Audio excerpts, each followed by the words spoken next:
group will be exploring Jordan's Principle, a crucial Indigenous health policy aimed at ensuring Indigenous children receive the public services they need without delay, disruption, or denial. Jordan's Principle sits at the intersection of health, human rights, and systematic racism.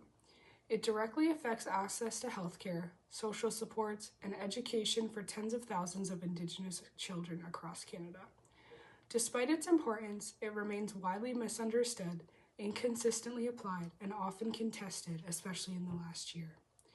Jordan's Principle is not simply a health policy. It is the result of a tragedy, one that exposes how jurisdictional disputes and colonial systems continue to harm Indigenous children. It is also a movement grounded in advocacy, Indigenous rights, and a refusal to let the same injustices happen again. Today we will provide a clear, grounded, and critical understanding of what Jordan's Principle is, why it exists, and why it remains essential to Indigenous health and wellness.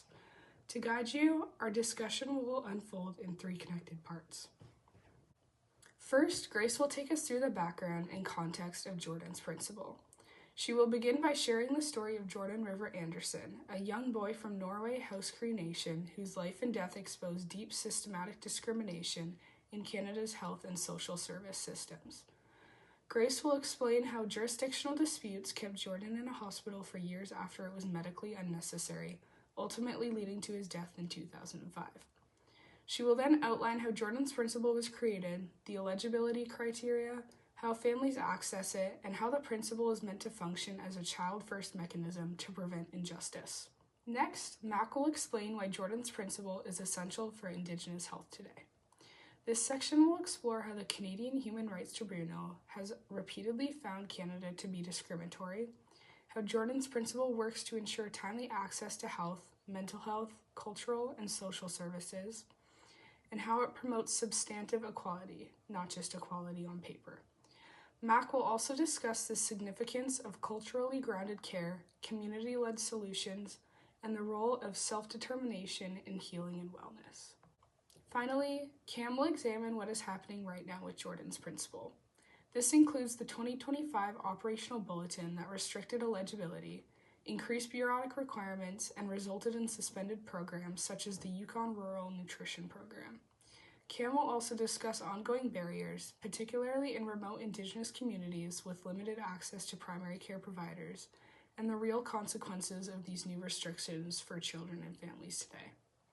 This section will highlight the tension between sustainability of funding and the risk of recreating the very barriers Jordan's Principle was designed to eliminate.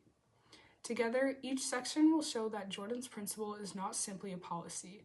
It is a matter of justice, health equity, and the well-being of Indigenous children. It is a promise Canada made, and one that must be upheld. With that, I'll now hand it over to Grace, who will begin by taking us into the story and the origins of Jordan's Principle.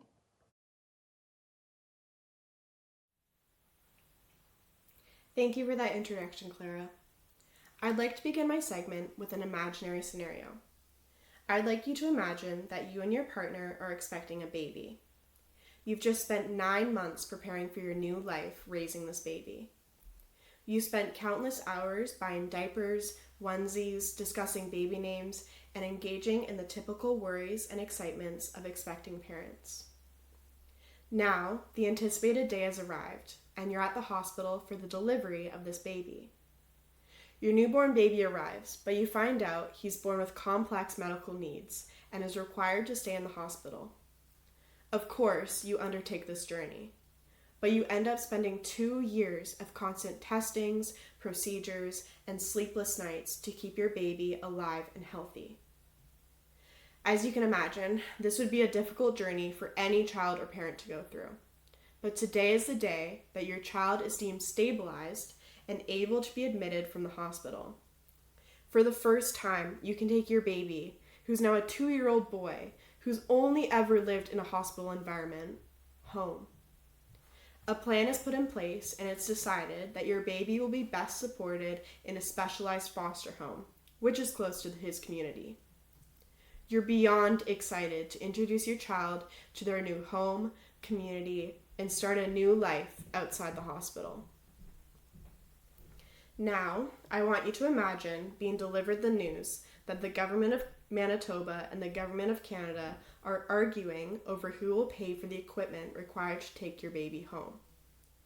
There are arguments as big as who will pay for foster care to as small as who will pay for a new shower head. Devastatingly, you are required to spend an additional 3 years in the hospital waiting for an answer, waiting for someone to pay the funds so you can take your baby boy home.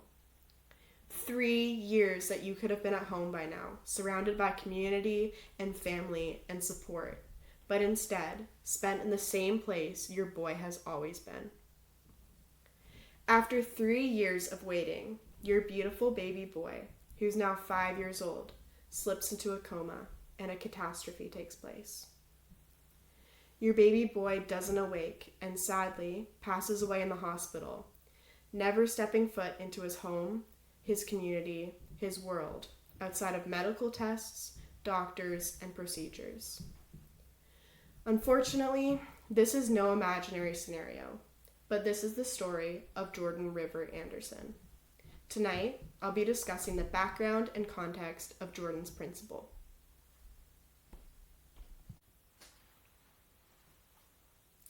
Jordan is from the Norway House Cree Nation in Manitoba, and, as the documentary We Can't Make the Same Mistake Twice explores, Indigenous children are treated differently than non-Indigenous children.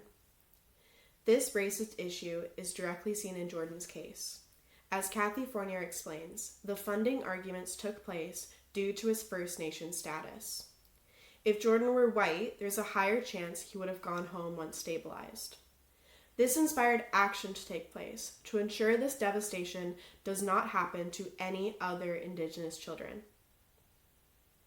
Shortly following Jordan's passing, the First Nations Child and Family Caring Society, along with the Assembly of First Nations, created a Child First principle that aims to ensure there are no gaps in publicly funded health, social, and educational programs, supports, and services for Indigenous children. This can look like providing medical supplies and equipment, specialized school transportation, or specialized programs based on cultural practices. This principle, named after and inspired by Jordan, was adopted in 2007 by the House of Commons and aims to build a future where all First Nations children can access public services when needed. To access Jordan's principle, there is a lengthy requirement to obtain support. To be eligible, you must be under 18, with the exception in some provinces and territories of being under 19, and must be a permanent resident of Canada. Additionally, you must meet one of the following. Either you or your parent or guardian must be registered under the Indian Act, be recognized by their nation, or be a resident on reserve. The request can be made through a phone call with a service coordinator, or you can complete a request form online. Here, they will gather information on who the child is, what products, services, or supports they need, and ask for consent to process the request. The government then has 12 to 48 hours to respond. Although this sounds wonderful in concept, the execution has not been delivered as it should be. And I know what you're thinking. This seems to be an incredibly Western requirement process for Indigenous support. And unfortunately, you would be correct. As the documentary highlights, there's been a failure to implement Jordan's principle, as the government has deliberately prevented its implementation. Kathy Fournier explains, the definition was created to be so narrow that few children could qualify. As well, there's no money set aside for Jordan's principle, as the majority of cases do not meet the criteria. To provide further insight, Jordan's funding issue, among many other First Nations children's funding issues, arises as responsibility for services for First Nations children is shared between federal, provincial, and First Nations government, whereas non-Indigenous children's are funded by provincial jurisdiction. This creates a complex argumentative war over who is required to pay for First Nations children. Jordan's principle is set in place so in cases with jurisdictional disputes, the government that is first approached will pay for the service, and the payment will be settled afterwards. You must be thinking how outrageous this is, and thankfully, you're not alone in thinking this. In 2007, the Assembly of First Nations and the First Nations Child and Family Caring Society filed a complaint with the Canadian Human Rights Commission. They argued that the Government of Canada showed discrimination in how they have provided a narrow definition, meaning few children could access the service. In 2016, the Canadian Human Rights Tribunal discovered Canada had implemented the principle in ways that discriminated against First Nations children. Therefore, there were several orders issued to the government, specifically regarding how its definition is far too narrow. There have been many fights since then, which will be further explored in the following segments. I will now direct this to Mack to discuss why Jordan's principle is important to Indigenous health and wellness. Over to you, Mack. Thank you for that, Grace. Imagine being a child in crisis, needing urgent medical care, mental health supports, or even basic necessities, and being told that you have to wait because governments can't decide on who should pay. For years, that has been the reality of thousands of Indigenous children across Canada, which is why we're talking about the principle that could change everything, Jordan's principle. I will be exploring the many reasons why it is vital to Indigenous health. I think at this time it's also important to recognize that in the year of Jordan's passing, 393 other children were in the exact same situation as Jordan. First off, Jordan's principle addresses systemic discrimination.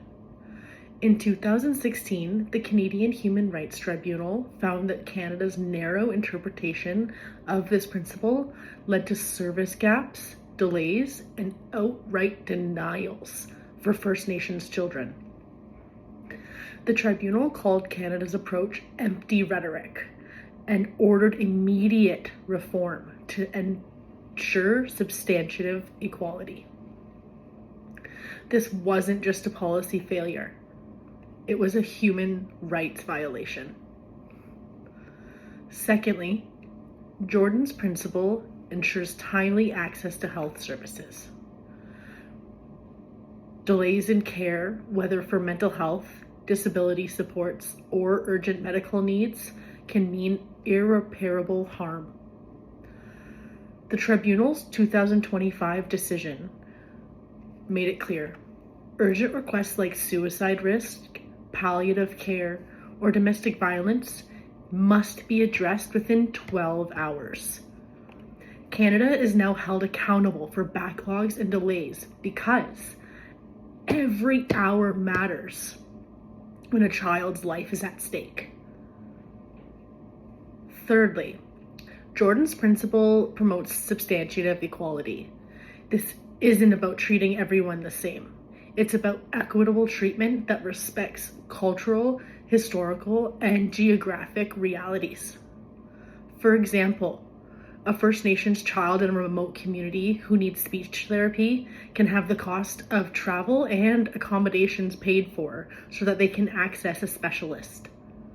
A child with complex medical needs can receive in-home nursing care instead of having to be removed and relocated far from their family and their culture. Mental health supports can include culturally grounded approaches like access to elders or land-based healing alongside clinical care. The presumption of substantive equality shifts the burden to Canada, not families, to prove why children should not receive services. That's a major shift in power and responsibility. Fourth, it supports holistic and culturally appropriate care. Health for Indigenous peoples is more than just physical. It's mental, emotional, and spiritual. The Tribunal and First Nations leaders have stressed that services must be First Nations centered and guided by Indigenous knowledge. Access to cultural ceremonies, language services, and community-based care isn't optional. It's essential to wellness. Fifth, Jordan's Principle empowers First Nations governance. The creation of the National Children's Chiefs Commission ensures that First Nations lead the design and oversight of long-term reforms. This governance shift is crucial for the self-determination and healing from intergenerational trauma. It's about putting decision-making back where it belongs, in the hands of the First Nations communities. Sixth, it prioritizes prevention over crisis. For decades, Canada's child welfare system incentivized removing children from their homes and their families instead of supporting them to stay together. Jordan's Principle flips that script by funding prevention programs that keep families intact and reduce child apprehensions. This is a direct investment in healing and wellness, rather than perpetuating cycles of trauma. And finally, legal accountability and oversight. Since 2016, the Tribunal has issued over 30 non-compliance orders against Canada. Jordan's Principle is now treated as a binding legal right, not a policy preference. That means that Canada is legally obligated to remove systemic barriers, prevent harm, and build sustainable health systems rooted in equity and culture. So, why is Jordan's Principle important to Indigenous health? Because it does more than fix a funding dispute. It saves lives, protects rights, and ensures that First Nations children receive the care they need when they need it, and in ways that honor their culture and identity. This is not just a principle. It's a promise of justice and wellness for generations to come. And it's up to all of us to make sure that that promise is kept. Now, to explore the current state and recent developments around Jordan's Principle, I'll pass it over to my fellow host, Cam.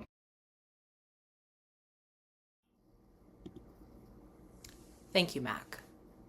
While we can see clearly that Jordan's Principle is a policy created and meant to uphold Indigenous children's access to effective health care, we have to ask too, is the policy successfully doing what it's meant to? In its 18-year history, Jordan's Principle has been especially in the spotlight this past year among Indigenous health advocates and affected Indigenous families, not necessarily for positive reasons. On February 10th of 2025, a new operational bulletin was released for Jordan's Principle after financial reviews from the past 5 years. Spending by the program has been increasing steadily, so for sustainability of the program, Jordan's Principle has scaled back. Eligibility for funding has tightened and bureaucratic requirements have increased in an effort to curb the uptick in spending and see forward to the longevity of the program. For example, unless linked to documented health, social, or educational needs of a First Nations child, school-related requests would no longer be supported. Group applications are also no longer eligible, and programs have been suspended as a result. We can look to the Yukon First Nation Education Directorate's Rural Nutrition Program as an example of this, which is a program that has provided meals and snacks to hundreds of Yukon's rural communities over the last few years, with the support of Jordan's Principle. Following the operational bulletin updates, the program has now been suspended because of a lack of funding, as they are no longer considered eligible. In the words of Melanie Bennett, the Education Directorate's Executive Director, quote, "We have a lot of Indigenous families, especially in the rural communities, because of cost of living and remoteness, that often they do go hungry," unquote. In speaking about the nutrition program, Melanie Bennett goes on to say, "We had something that was working very well. The very reason Jordan's Principle became and enacted in law was for exactly this.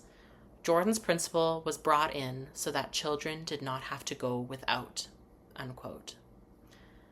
In response to Indigenous Services Canada's denials of continued funding, the Yukon First Nation Education Directorate released a statement in September of 2025 saying the federal department does not, quote, grasp the reality of food insecurity and substantive inequality in Yukon's remote Indigenous communities, unquote. Presently, they are still appealing the denial from Jordan's Principle while the program is on hold. In addition to cutting qualifications for many services, bureaucratic requirements have increased. Organizations must now list every child by name, confirm First Nations identity, and submit an individual needs assessment and professional letter for each child. These requirements can be especially challenging to acquire in remote Indigenous communities without easy access to primary care physicians, psychologists, or social workers, let alone access to culturally safe providers and timely access to these providers' services. The requirement of a doctor's note creates a very real barrier to someone who may be needing immediate funding for medication, mobility assistance, or learning assistance. As a result, the bureaucracy denies care. In an interview with Nation to Nation in October of 2025, Minister of Indigenous Services Mandy Galmasti said, quote, "It is one of the challenges that the operational bulletin unintentionally created. If you live in a remote, isolated community where the doctor flies in periodically, maybe they don't have the resources to meet what was probably viewed as a very reasonable paper trial process." And she's right. Rural Indigenous communities face many more barriers to accessing primary care services. And primary care services are now central to parsing through the administrative requirements for a Jordan's Principle claim. In federal statistics gathered between 2017 and 2020, approximately 20% of First Nations peoples living off reserve, 18% of Métis, and 56.5% of Inuit across Canada reported being without a regular healthcare provider, compared with only 14.5% of their non-Indigenous counterparts. If a doctor's note is required for Jordan's Principle funding, it is crucial that we look at the accessibility of a doctor's note within these Indigenous communities. Now, all of this to say, Jordan's Principle is still a very good thing. As my colleague Mack said, it saves lives, protects rights, and gets care to Indigenous children who need it. We can see this through the success of the Yukon First Nation Rural Nutrition Program's past years when it was operating under Jordan's Principle funding. And the operational bulletin updates are aimed at making the funding for Jordan's Principle more sustainable. Again, this is a good thing to work towards. The balance is in this. How can we continue to meet needs without inhibition, without costing future generations? How can Jordan's Principle thrive in a way that honors the memory of Jordan River Anderson and meets the needs of all without creating more barriers? This will be a continuing discussion among Indigenous Services Canada, Jordan's Principle, affected Indigenous communities, and Indigenous health advocates. A conversation with nuance, success stories, rejections, and always, we hope to see, progression.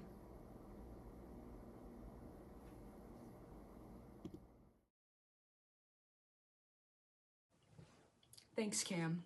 Jordan's Principle is more than a policy. It is a commitment to justice, equity, and the well-being of Indigenous children. Across our discussion, we examined where this principle came from, why it matters, and what is happening to it right now. And each of these pieces reveals the same truth. The systems meant to support Indigenous children are still being shaped by colonial structures that produce barriers, delays, and harms. Jordan's Principle is meant to interrupt that pattern, but only if it's fully upheld. Grace's section brought us back to the beginning, to the life and story of Jordan River Anderson. His experience exposed how intergovernmental disputes, jurisdictional confusion, and structural racism can directly impact a child's life and health. Jordan's Principle emerged out of a promise that no Indigenous child would ever be denied or delayed essential services because governments could not agree on who would pay. This historical context shows that the principle is not optional. It is a moral and legal obligation rooted in preventable injustice. Mack showed us why Jordan's principle is crucial today. It is not only about funding services, it is about enabling substantive equality, ensuring Indigenous children receive the services they need, not just what other children get on paper. Jordan's principle supports access to health, mental health, education, cultural programming, respite care, disability sports, and much more. It helps communities rebuild cultural strengths, supports family wellness, and reduces the unequal burden caused by chronic underfunding. Most importantly, Mack's section showed that the equitable health care for Indigenous children is inseparable from Indigenous rights, cultural safety, and self-determination. Kim's section reminded us that Jordan's principle remains contested, and in recent months, increasingly constrained. The 2025 Operational Bulletin and tightened eligibility criteria have led to program suspensions, increased administrative barriers, and delays in access, especially in remote or under-resourced communities. These changes risk recreating the very circumstances that Jordan's principle was designed to prevent. They also reveal how quickly commitments to Indigenous children can be weakened when policy is shaped by cost concerns rather than human rights. Cam's examples show that the fight for equitable services is ongoing, and that Jordan's principle must be actively protected to remain effective. Together, these three components, history, significance, and current challenges, show that Jordan's principle is not static. It is a living and evolving responsibility that requires political will, sustained funding, and a deep respect for Indigenous sovereignty and children's rights. Jordan's principle began with one child, but today it stands as a measure of whether Canada is willing to uphold its commitments to all Indigenous children. Our hope is that through continued advocacy, transparency, community involvement, and adherence to the original spirit of the principle, Canada can fulfill its promise that Indigenous children will receive the services they need when they need them, without delay, denial, or discrimination. Thank you for listening to our presentation.